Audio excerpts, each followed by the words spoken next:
Hello, Narnach here. Welcome back to Grim Dawn. We have arrived at Tyrant's hold, and we have to slay, well, the actual Tyrant here, Mr. Bloodfeast the Ruthless. And I just happened to spy that there's a ruined shrine up here. I think last time I was here, I made a pretty big detour. And eventually discovered that you can actually just, when you enter here, you can just pass underneath the bridge. You can get in. So that's exactly what we're gonna do now, just to get to that point. And then we can actually spend the point and get ourselves the Assassin active skill. I see, sacrifice the scavenge plating and the searing ember. And we get a point. Now we get a Maw of the Beast. That looks like a shield. Yes, Maw of the Beast. Shield. Bleeding retaliation, health regen.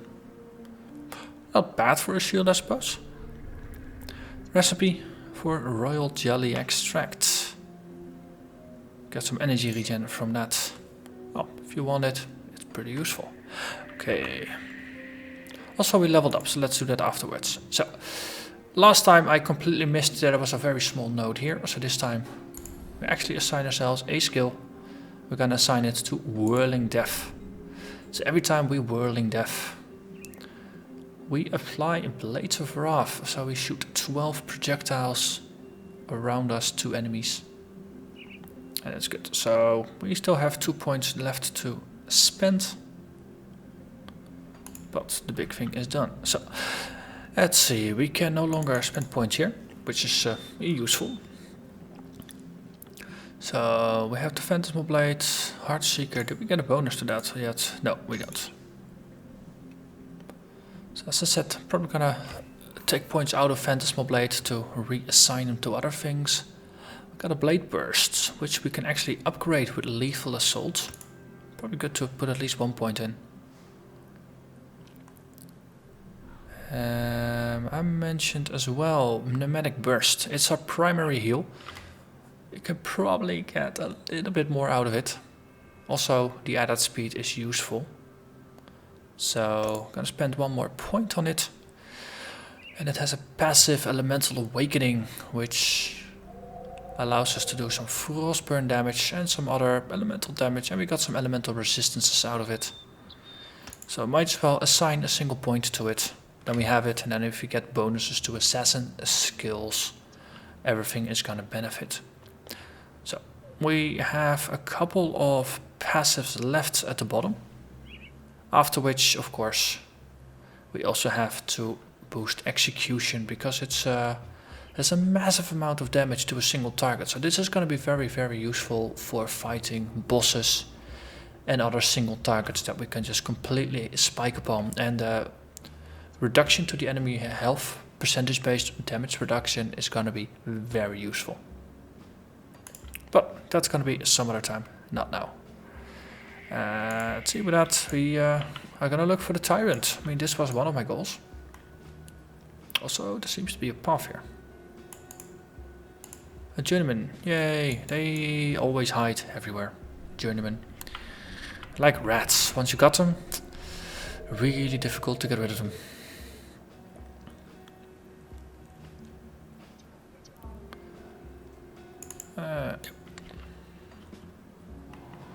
And then we follow the road, and the road leads upwards.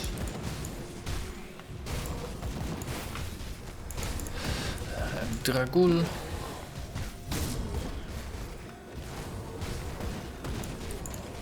There's a witch doctor in here somewhere.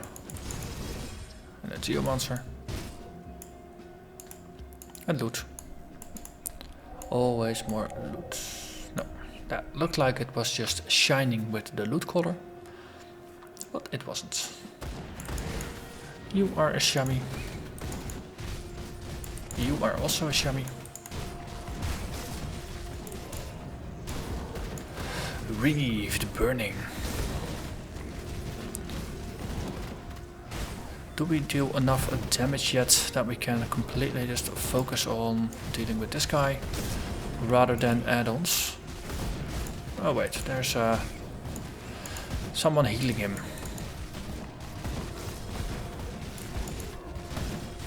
Okay, I think.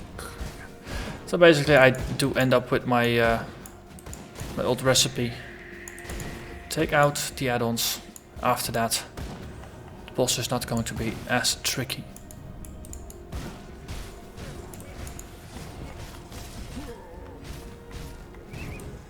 Boom, you're dead.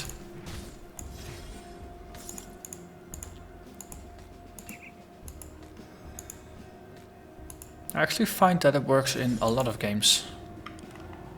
Not just Grim Dawn, but also games like Path of Exile. If you are in a very tricky fight with a lot of add-ons, take care of the add-ons, then you take some of the pressure off of yourself that deals damage to you, and then you can just completely focus on just a single thing, and then it becomes a bit more manageable.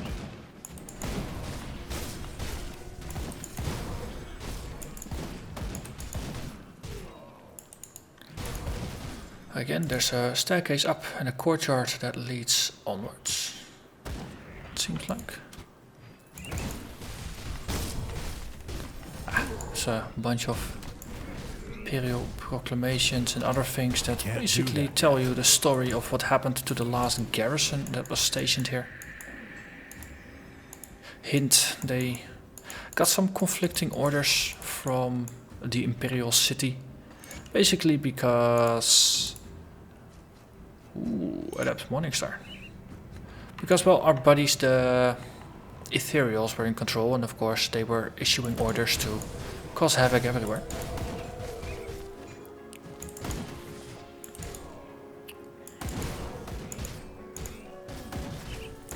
Another Warlock here, or Witch Doctor.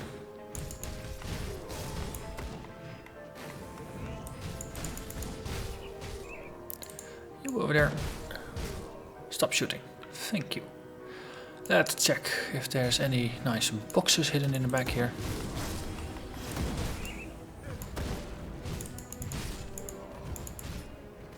They're just boxes, they're not nice boxes. Hey, let's enter. Tyrant's Hold. Narnach. Reflective. Feels that way.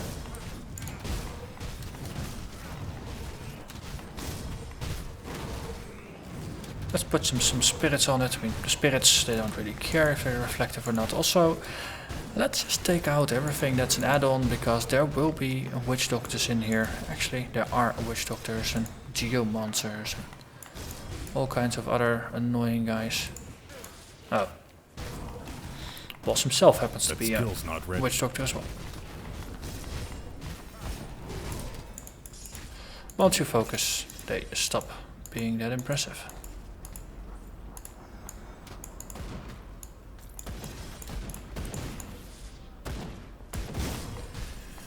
Okay.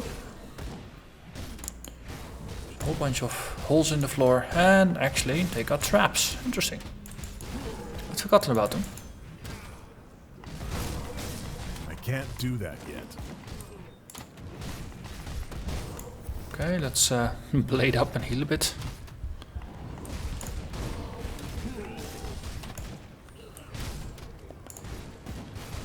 Also, there's a healer in the back again. For the next room even.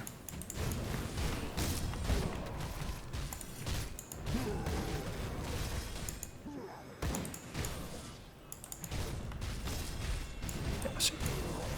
Suspected there would be one, but Dragul was blocking the door, so lured him into the room. I can't do that yet. Then the entire retinue would just follow.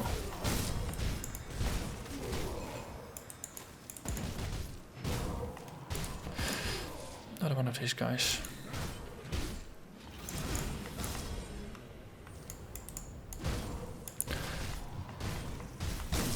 Double Dragul enforcers here.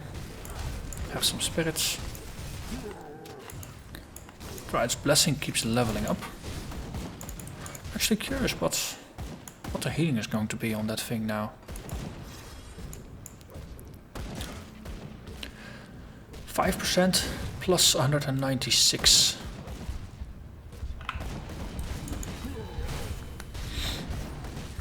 So 5%.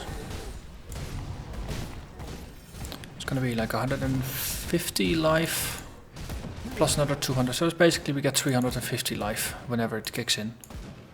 And then we get some bleeding damage reduction and some other nice side effects.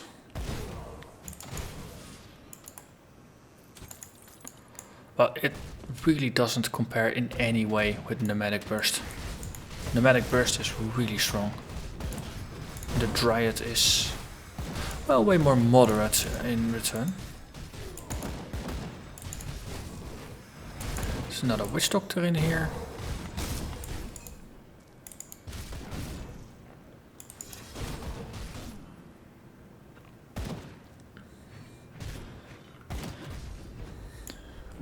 This is a pretty large map. Let's zoom in a little bit.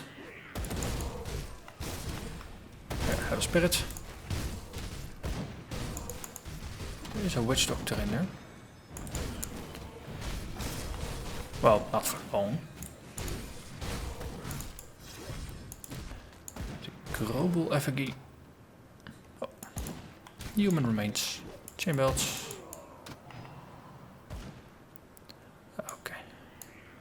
We made it to one end.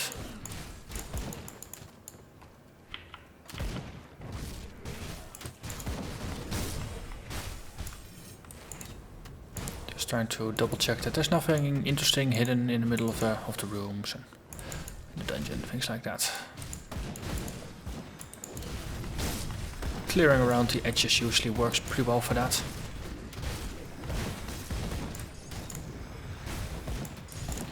There is a Witch Doctor in the back somewhere. Did I already kill him? There's another one over here. More there.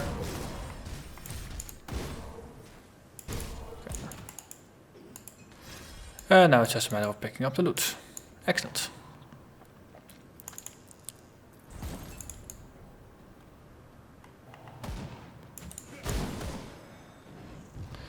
Ooh, they're already locked up and ready to slay. Life Stealer Oil. 30% of attack damage converted to health. That's if you ever remember to use it, that's pretty decent. Okay. I think we did a proper job here of clearing things out. We can advance a bit further down.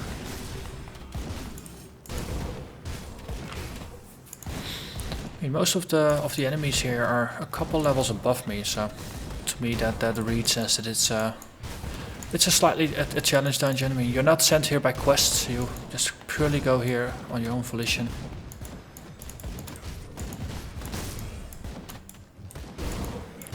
Well, technically, I am sent here by a quest, but it is a quest I went out of my way to find, and it's an entire quest chain.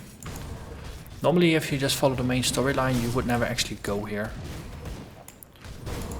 Because you don't really have a reason to go here. There's no quests that send you here. I mean, after you complete the farm quests, you head out of town and you join up with the Kaiman's Chosen or the Order of Death's Watch. Or Death's Vigil, I believe. And you head north, and not southeast. Here, have a spirit.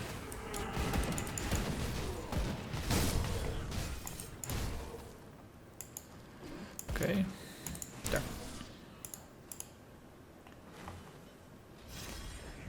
And another dead end room. Good.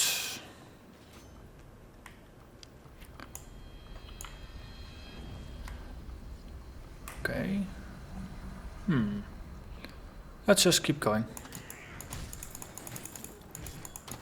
At some point this is gonna make sense. Or not. I mean, might be that there really is just a bunch of backtracking in that level. If you want, you can backtrack however you want.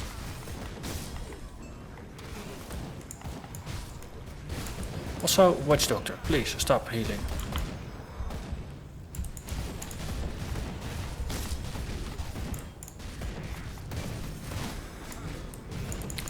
And again, there's someone in the back healing. It's really hard to see because they're in the next room. You cheaters. You dirty global cheaters.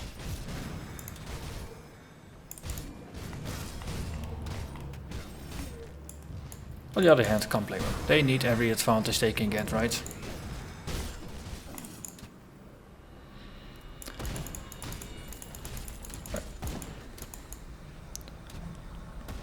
Ooh, dynamite. That's good. We already spent a couple dynamite getting here, and it's harder to obtain dynamite now, so might as well put some effort into actually grabbing it whenever I find it, because you can no longer buy it in the shop.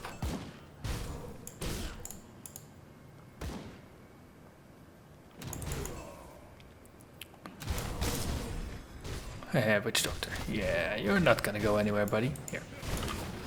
Neither are you.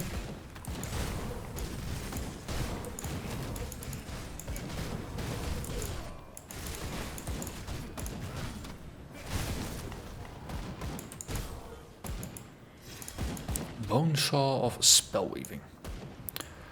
It sounds like it's a mismatch. Yes, not a mix match, a mismatch. So next area, again probably better to backtrack a little bit, do some cleaning and then push onwards. Just to do a full tour of the fortress, well at least as far as we can see. So there, from out there, there's actually a couple of rooms, there's some forges and stuff. We can't teleport there.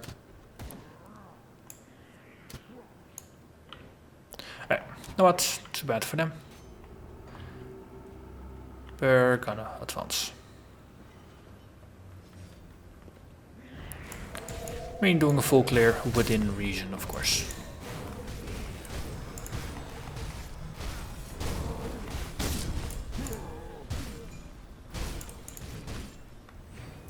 Go, go. Second blade spirit, go.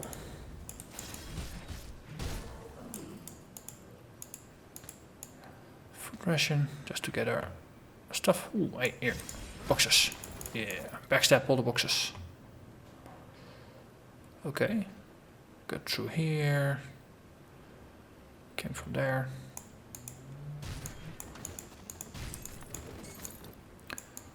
Okay, this is slowly starting to feel familiar again. Of course, the further we get to the end of the story arc, the more recent it's been for my other playthrough. So we cleared this. Time to go through portcullis. Crumble bowl. Then, ooh, hidden spoils. Nice, nice, nice. Magistrate's censer. That's an epic one-handed sword. Hey, once these guys are dead, we're gonna have a quick peek at what that sword does for us. So if it's an epic sword, we probably need to use it. We kind of owe it to ourselves that if we can use an epic sword, we should use the epic sword. If it's in any way, shape or form useful. Herald's Mask, already got that one. Here. That's a lot of extra damage. It's very fast, it has a bit of armor piercing, it adds poison damage over time. It boosts all damage, wow. Chance to disrupt target's skills, chance to confuse the target. Extra offensive ability, so we're gonna hit better and we're gonna crit better. And we have a 100% chance when we get hit by a critical to cause dismay, which terrifies the target for 8 seconds. They get a 25% chance to fumble attacks, and they have a 25% chance of impaired aim. So this is a very aggressive sword that actually has some defensive properties as well. I really like it. You know what? Do the salts and stuff that are in do a lot for us. You know what? Screw it. Put it in our... put it in our main hand. Put it in our offhand. And we just go for it.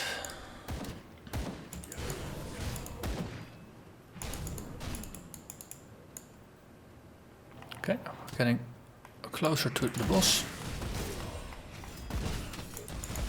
So we're lacking one of our auras, which also means we basically have a bit more energy to spend. Also, I think I switched out of one of the auras I actually can use. Blood Feast the Ruthless. Okay, also let's get out of the spikes. Kill the Witch Doctor. And just make sure there are no more add-ons. Ooh, loot, look. Ah, that's because he's still here. Here, have some I can't spirits. do that yet.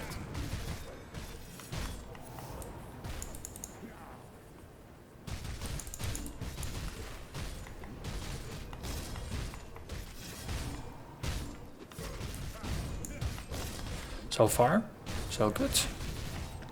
Once you get the add-ons out and once you're not standing in spikes, most of the bosses are actually pretty reasonable to deal with.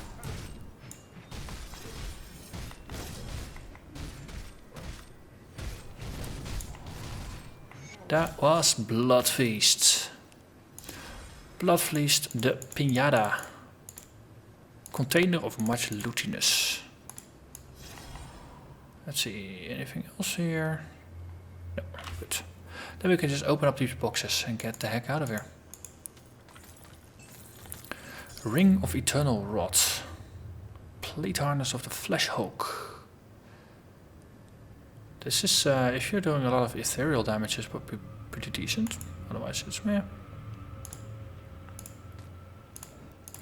Ring of Eternal Rot. An extra acid damage.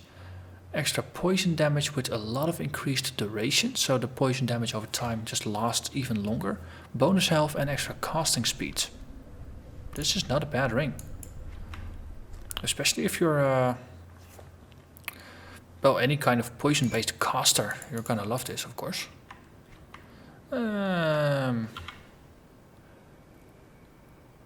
We cleared the dungeon, so we can go back to a camp and report in. How goes the battle against Blood Feast? Well, it wasn't easy, but he's dead. And we get a reputation and an ancient heart. Good for crafting. Pretty rare. You are a brutal and effective fighter. I'd hate to run into you on a battlefield. Glad to have you on our side. I will be sure to include you in my report back to Captain Summer in Homestead. Well, farewell. Okay. So let's head back to Homestead itself. We re-enable our other quests. Because we have quite some quests picked up like over the course of time. Let's see. Remember there was something about we needed to get food back to our first city, didn't we? So far. Ah, the chef. Hey, yes. So what about food for the people of Devil's Crossing? You'll have to take that up with Douglas. That was the guy up here, right?